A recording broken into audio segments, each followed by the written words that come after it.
Você que faz uso do dipirona e já se questionou por qual motivo que é vendido no Brasil e nos Estados Unidos não? Então, fique para você entender sobre esse assunto.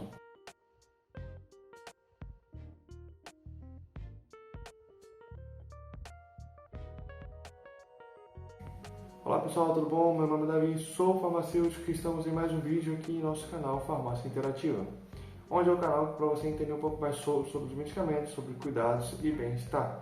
É por isso que no vídeo de hoje eu vou trazer em relação a essa informação.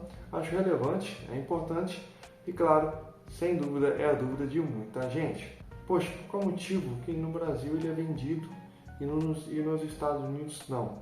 Já que, claro, grande parte dos estudos que nós temos sobre os medicamentos está relacionado aos Estados Unidos, né, e a FDA.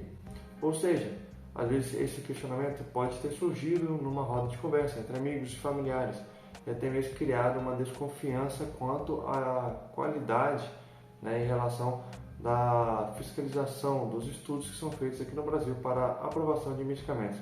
Bom, o dipirona ele está no mercado mundial aí há quase 100 anos, mais de 90 anos, certeza. Entretanto, esse medicamento ele está sendo comercializado em torno de 100 países. Dentre eles, os principais eu vou citar em relação a Espanha, Israel, Brasil, México, Argentina e Alemanha, entre outros também que nós vamos citar no decorrer do vídeo. Mas em relação aí todo o gatilho, tudo isso se veio à tona devido aí em relação aos seus possíveis efeitos adversos. E exatamente, todo medicamento produz isso, aparece em relação, e o dipirona não seria diferente. O ponto principal em relação é que o uso do dipirona ele pode sim gerar em relação a desencadear quadros de anemia aplásica e também casos de agranulocitose, ou seja, que é uma queda, uma diminuição na produção de glóbulos brancos, ou seja, no nosso sistema de defesa. E por conta disso aí é um risco, claro, apresentado por esse medicamento. Mas a pergunta é, quantas pessoas têm esse quadro para 1 milhão de usuários?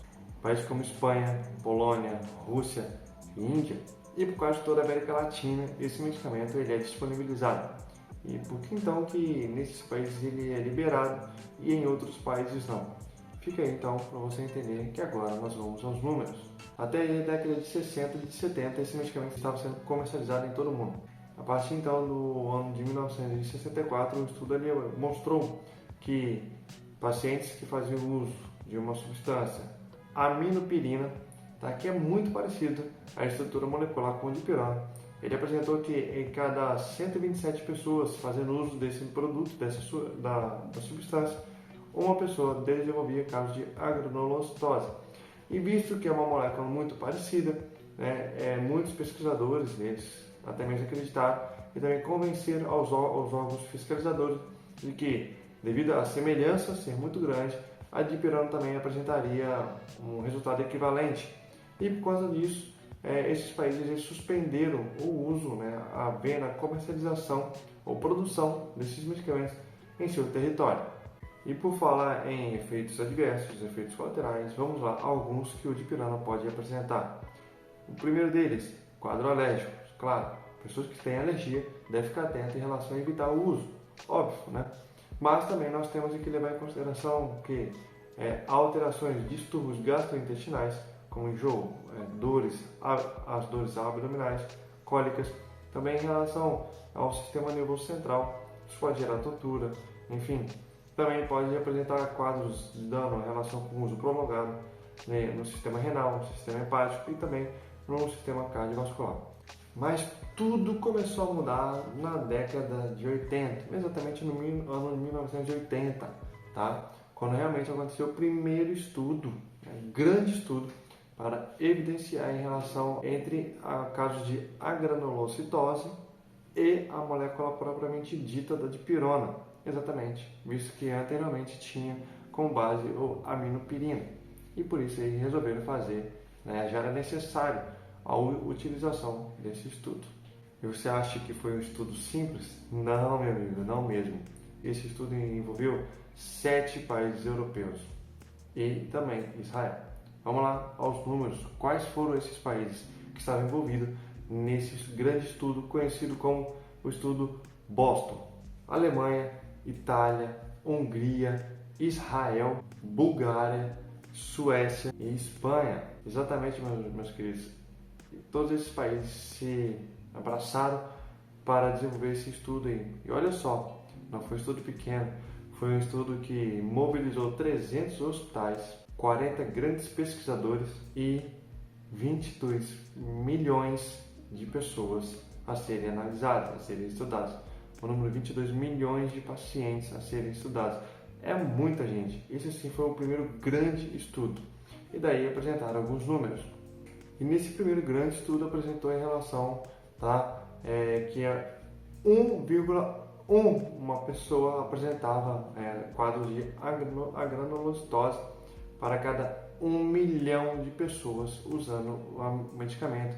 E vejam só, ainda no país de Israel, o outro estudo ele foi levado em consideração durante o período de 1960 e 1972, onde eles apresentaram em relação que um estudo com 390 mil pessoas, e esse número apresentou que para cada 130 mil pessoas utilizando o dipirona, uma pessoa apresentava quadro de agranulocitose. Ou seja, em algumas casas com zero, foram 0,0007% de pessoas que apresentaram casos de agranulocitose, e quadros que poderiam ter levado à morte foram de 0,0002%.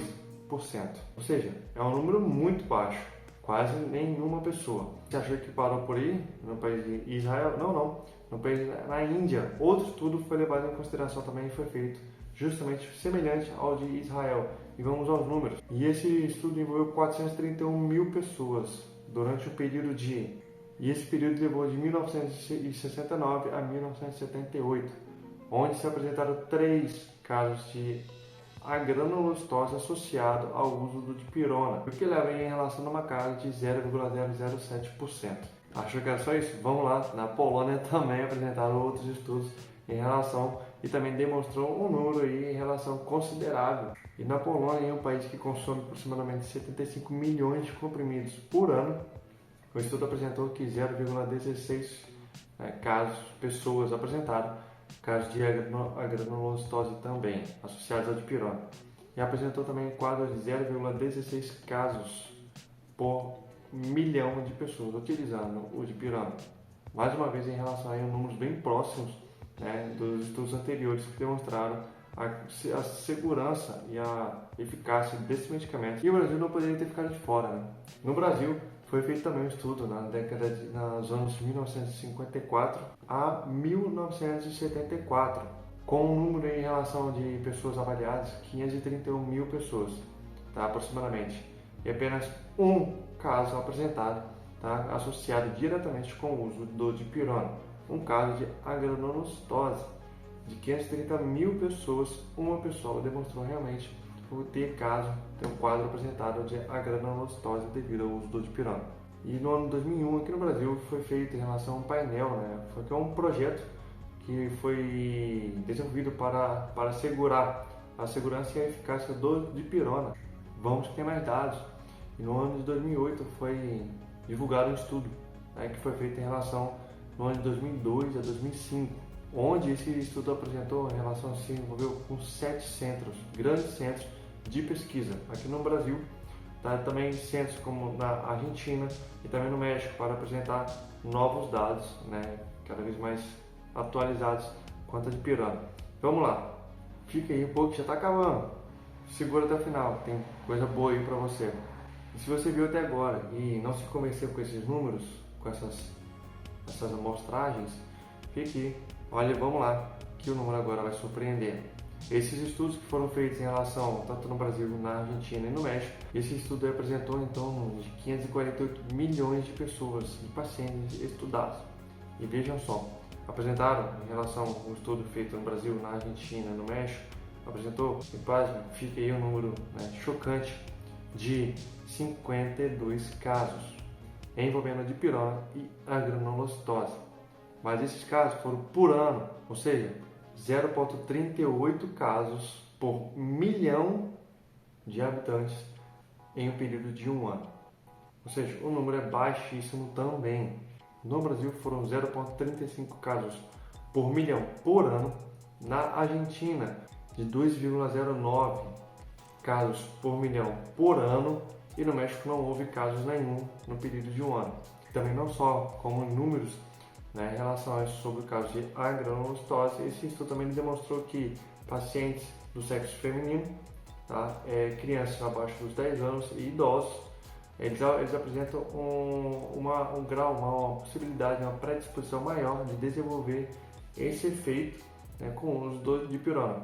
Mas mesmo assim, esse medicamento se demonstrou super seguro. Eles demonstraram que, embora esse medicamento ele tenha em relação ao seu histórico com as possibilidades desse efeito adverso, desse efeito, né, da agranulocitose, isso pode ocorrer, mas ele demonstrou também que é um medicamento seguro, um medicamento eficaz. Isso também que a Anvisa aqui no Brasil, baseado nos demais estudos, não só no Brasil, mas como fora, de que é um medicamento seguro para o uso. E claro, é um medicamento que já está há quase 100 anos no mercado, sendo que medicamentos você pode encontrar como supositório, como comprimidos, gotas, xarope, até a forma mesmo injetável. E sem dúvidas associados em muitos outros medicamentos que você mesmo faz uso, ou já fez, ou conhece alguém que faça. Exemplo, eu Buscopan composto, né? Particularmente eu faço muito uso do dipirona, tanto para casos de enxaqueca, dores. É um medicamento que para o meu caso, né, em relação da minha família, funciona muito bem e nós nunca apresentamos nenhum tipo desse caso, desses quadros. Entretanto, claro, vale ressaltar que o medicamento, quando é utilizado de forma indevida e inadequada, apresenta sim, mesmo um medicamento com menor dano, menor lesão, né, ele apresenta seus riscos aumentados com uso frequente e de forma desordenada. E por isso, coloque nos comentários, tá, o que você achou desse vídeo. E claro, compartilhe com seus amigos, familiares. E claro, não deixe de se inscrever no nosso canal. Te vejo logo mais em um desses vídeos aqui em cima, com mais conteúdos como esse. E claro, coloque aí nos comentários sua possível dúvida, que nós vamos esclarecer. Tá bom? Espero você. Até mais. Fui!